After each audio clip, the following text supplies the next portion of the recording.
Hi friends, today we are going to learn the verb. The verb is a very important part in the language, even in grammar.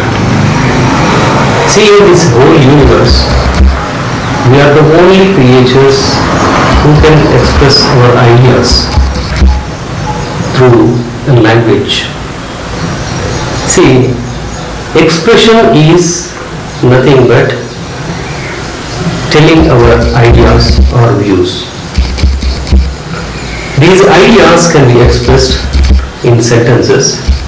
So we say sentence is a unit of thought.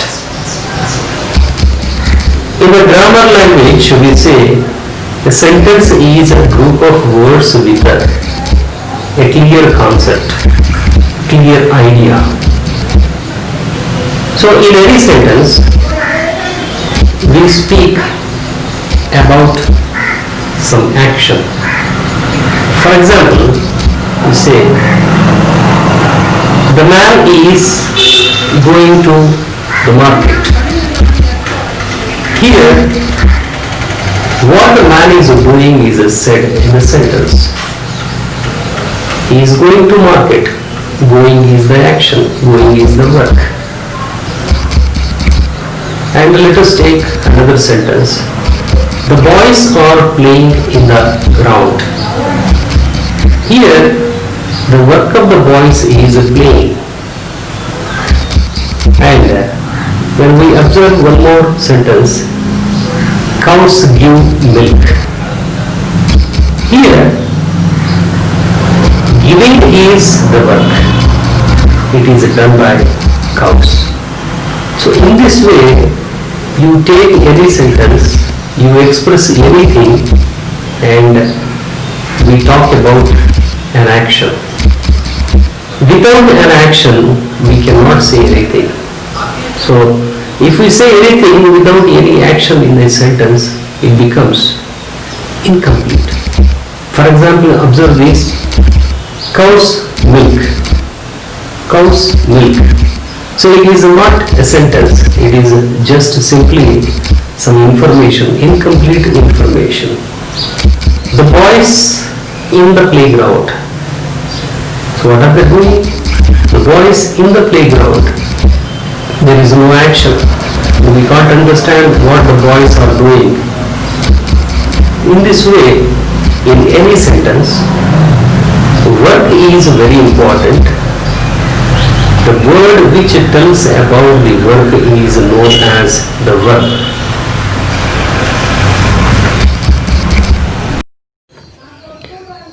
So to say, the verb is a word which tells about an action or a piece of work. This is the definition we understand by the above examples. Let us observe and understand somewhat clearly by the given examples here. See, you are listening to this class is the first sentence. In this sentence, listening is the work. In the second sentence, I am explaining you this. This is explaining is the work, and the work is done by I. In the same way, in the third sentence, cows eat grass. Eat is the work here done by cows. In the fourth sentence, schools have been closed. So, have been closed. Closed is the work here. It is happened to schools. So in these four sentences, we have work in each sentence so that we can understand it completely and clearly. One more thing you can observe in these sentences. In the first sentence and second sentence, are listening, am explaining are the verbs. In the third sentence, eat is the verb. There is only one verb in the third sentence, whereas in first and second there are two verbs. In the fourth sentence, have been closed, there are three verbs we can find. By this we can understand in a sentence we can have one verb, two verbs, or else three also. That is one point. One more point we can understand in this group of sentences. Let us understand second group of sentences. By the second group of sentences, see, Krishna has a car. Has is a verb here. Here we understand no work, but what has with Krishna is understood here. In one way, has is a verb here. Has is the verb here. In the second sentence, my laptop is on the table. Here also we have no work, but we can understand the position of the laptop where it is. In the third sentence, they are in the garden. Are is the verb here. It denotes where they. Okay, they are in the garden. See what they are doing, we don't know. There is no any action. And where the laptop is, it is on the table. What it is doing? No action. Krishna has a car.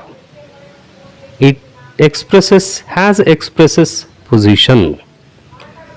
So in the first set of sentences we have action words which perform something or which are performed by somebody.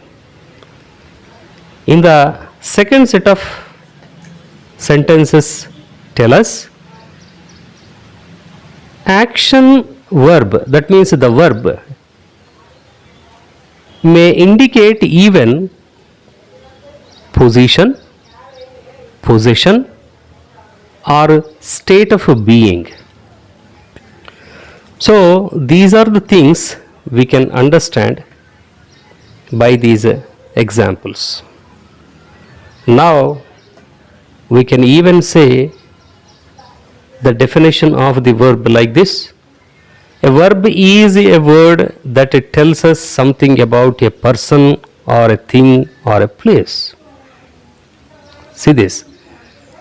So verb tells about the action of a person does, or else what about a person, what about a thing, what about a place.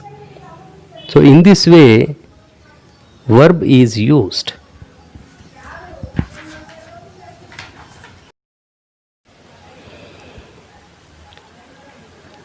So we got clarity about the functions of the verb here. We understand there are three main functions of a verb. See, that is the first function of the verb is it explains what a subject does. That means what a subject word performs or works. That is, by the examples you can understand this. Ravi has just completed the assignment. Ravi completed the assignment. That is clear.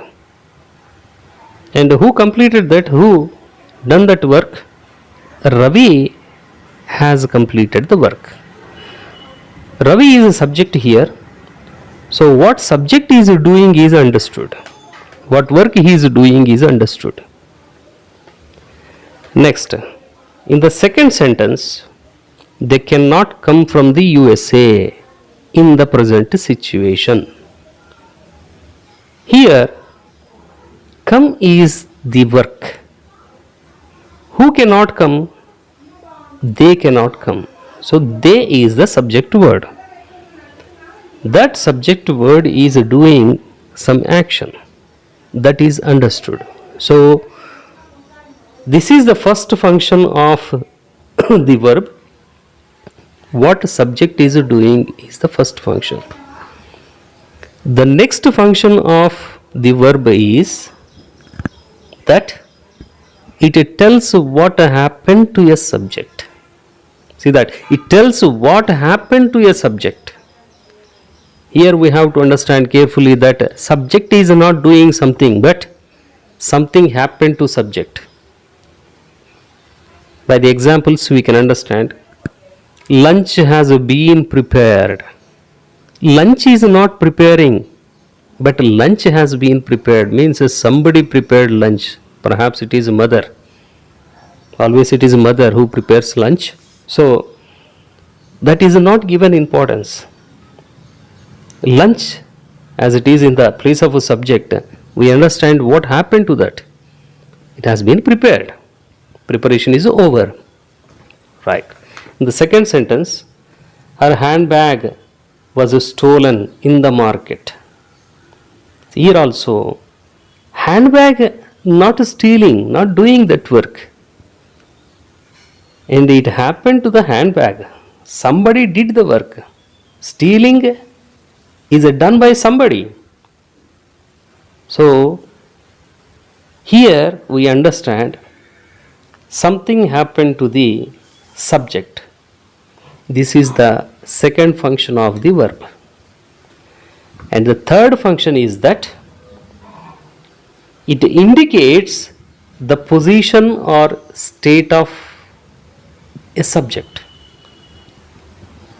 See, in the first example, Mission Bhagiratha water is pure.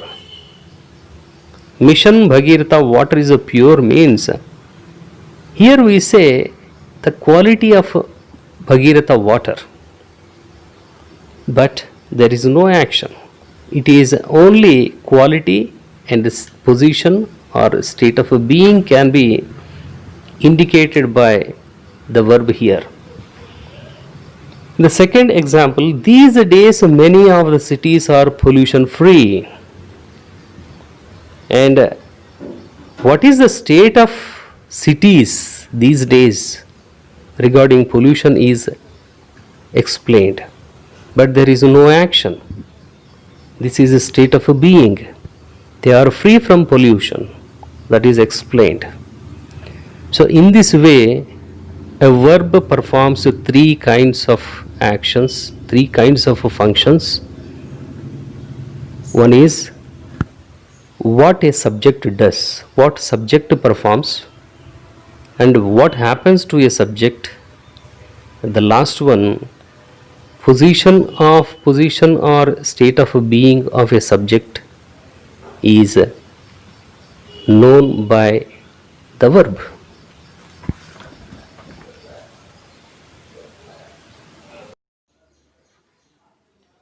Now, let us understand the types of verbs. There are two types, the verbs. The first one is ordinary verbs or principal verbs. This is also called with another name main verbs. The second one is anomalous verbs or auxiliary verbs with another name helping verbs. In this way, verbs are mainly two types. When we see ordinary verbs, that is principal verbs, these are the verbs which will have action in them. That means we can imagine the action or we can understand the action in that verb. For example, beat is there.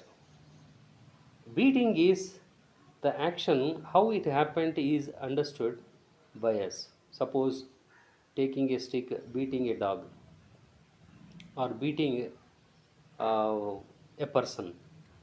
How it happens, we can imagine, we can understand. Eat is there, for example. Eat is a verb, action verb, and we can imagine the action in it, that we keep something in a plate, and we take that something from the plate and put into our mouth. This is the process involved in the eating. So we can imagine this. In the same way, sleep. And this action can be imagined. How sleep happens. We take rest on a bed and we close our eyes, go into some trance. That is called sleep. We can imagine in this way. So action words are called principal verbs or ordinary verbs, in which action is imagined or understood.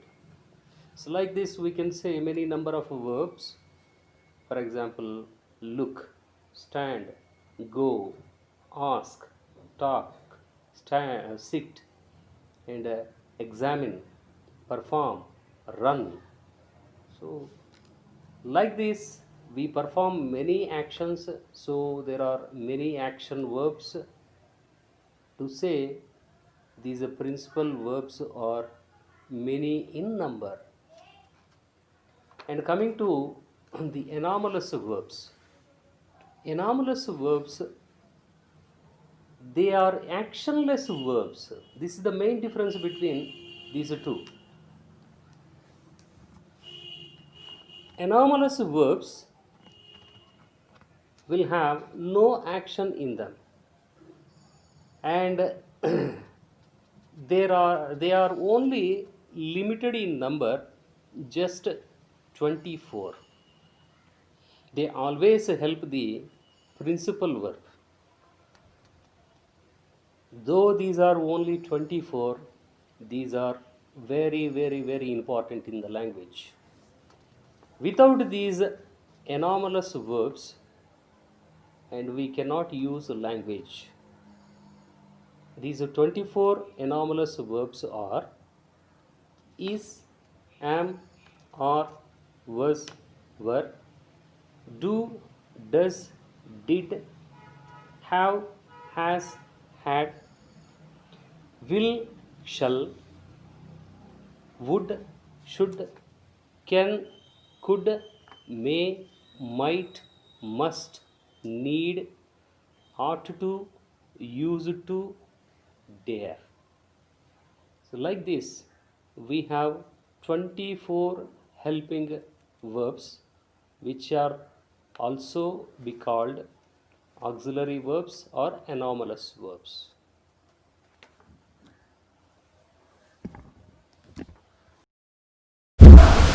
Let us once again come back to the principal verbs. To understand them further, we should know about the conjugation of verbs. What is this conjugation? Conjugation means three main forms of the principal verb. See, every principal verb will have three forms. One is present tense, second one is past tense, third one past participle. These three forms of a principal verb is called conjugation of verbs.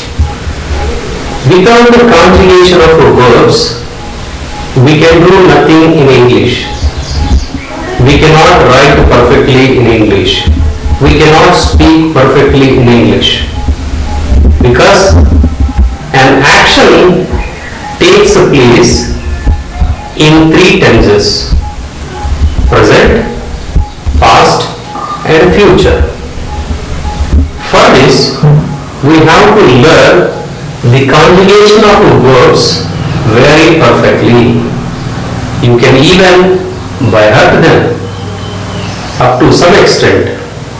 Then you can automatically start using them correctly. So let us have a look at the conjugation of verbs, taking some examples. First one, drive is the present tense. In the past tense, it is drove. In past participle, driven. Second one, break is in present tense. Broke is in past tense. And in past participle, broken. Like that. Give, gave, given. Know, knew, know. In the same way, fifth one, sing, sang, sung. So, this is one set of conjugation of verbs. Let us see another set of conjugation of verbs.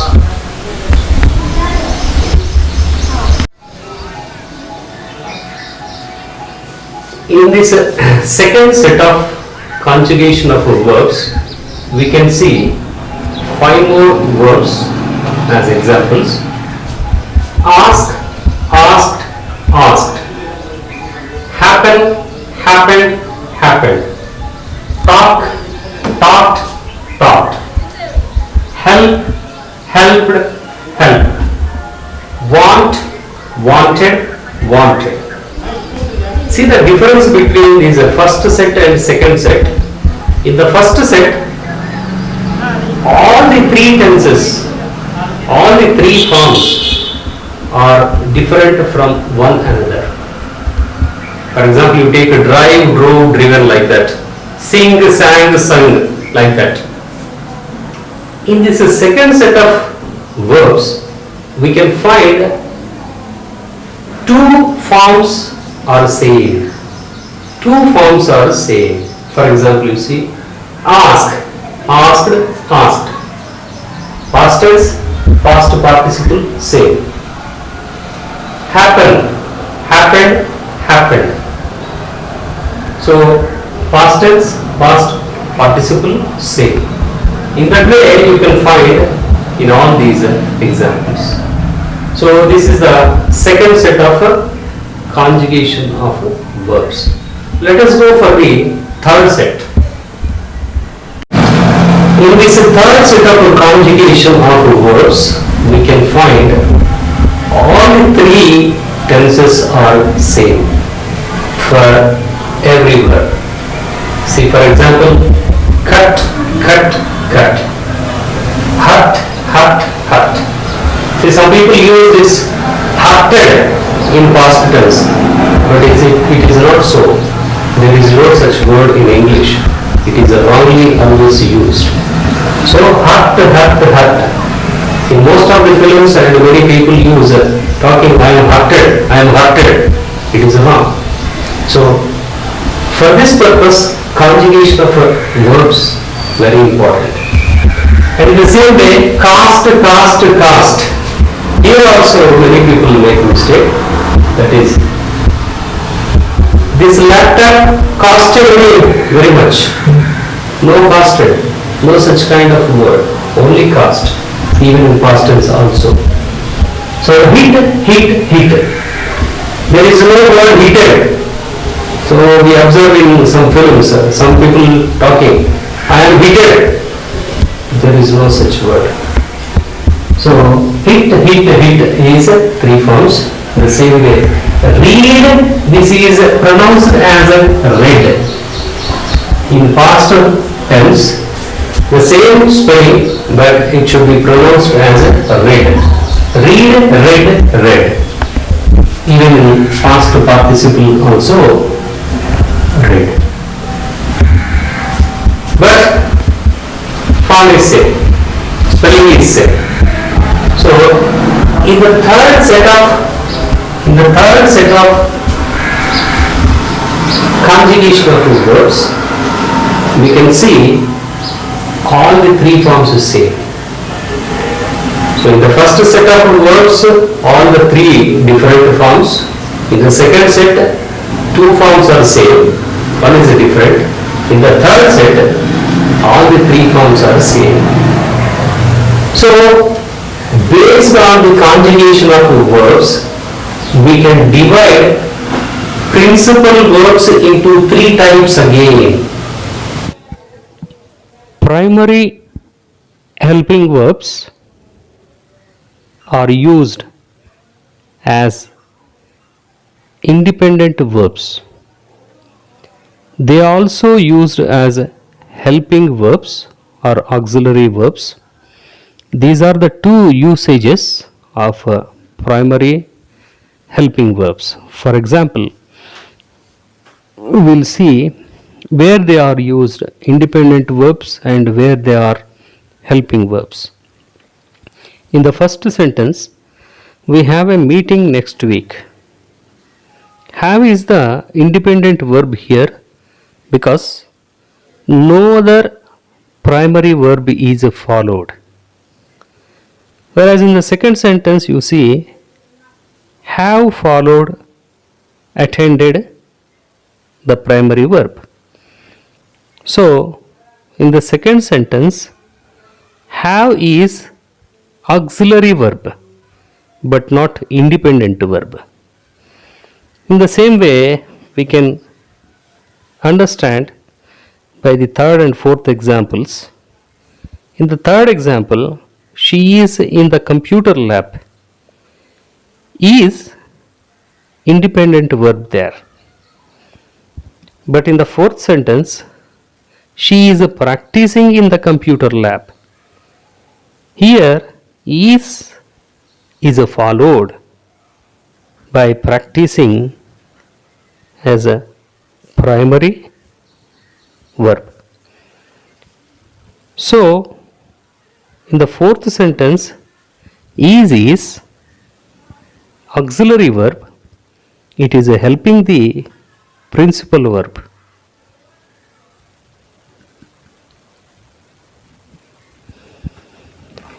In the same way, modal helping verbs. These are always used as helping verbs and they indicate tense, mood or voice also. In the examples we see this. You should complete this work within a week. In this sentence we have should as auxiliary verb, complete as a main verb. Should is helping the main verb and also it is indicating the mood advising voice. You should complete this work within a week. In this sentence, should is helping verb, helping to the main verb, complete, and also indicating mood. Should indicates the mood of suggestion or advice. And complete is the main verb here, showing the tense. In the next sentence, he can't be stopped. Here we understand something is happened to the subject. Subject is not doing any work but happened to subject.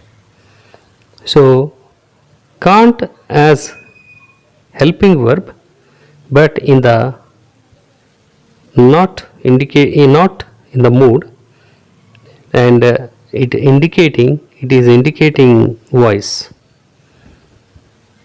In the third example, she may join our group. May is indicating the mood of a possibility of a happening action. Join is main verb and it is intense. In the fourth sentence, they will win the match. Will is for future, win is tense. In this way, modal verbs, they always act as helping verbs in the sentences and also indicating tense, mood, and voice. Contracted forms of auxiliary verbs. Contracted form means short form.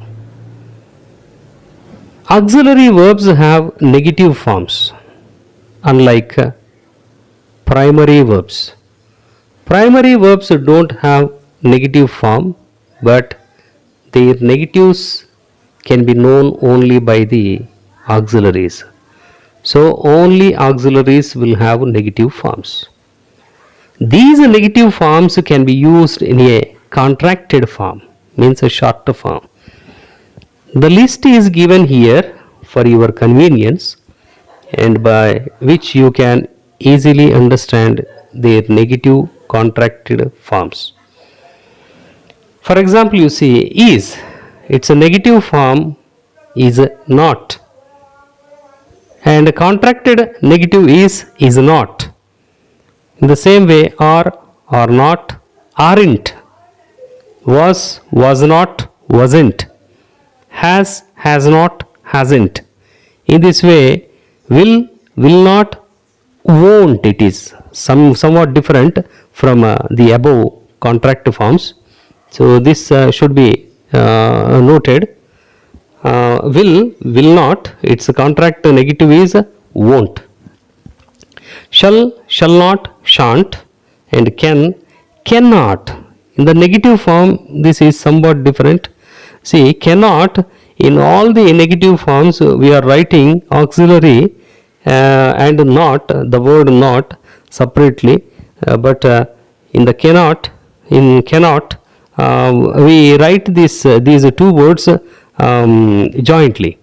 That is the change you have to understand and notice. And its contracted negative is can't, may not, mayn't, must not, mustn't, so on. We form their negatives.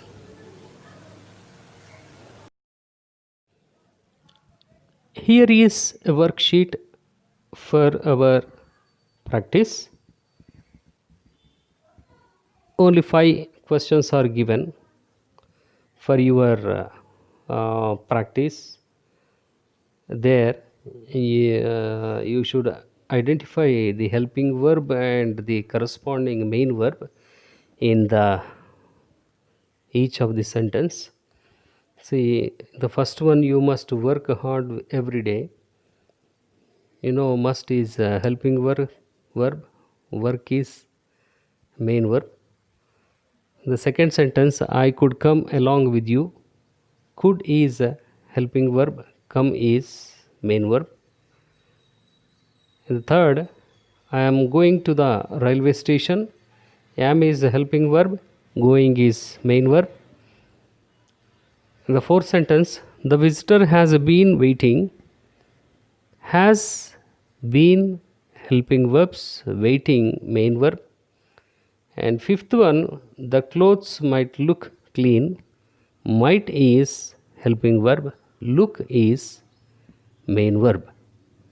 So in this way, we identify main verbs and the helping verbs.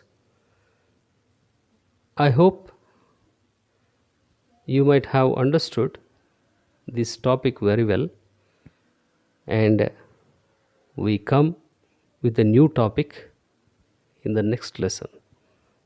Thank you very much.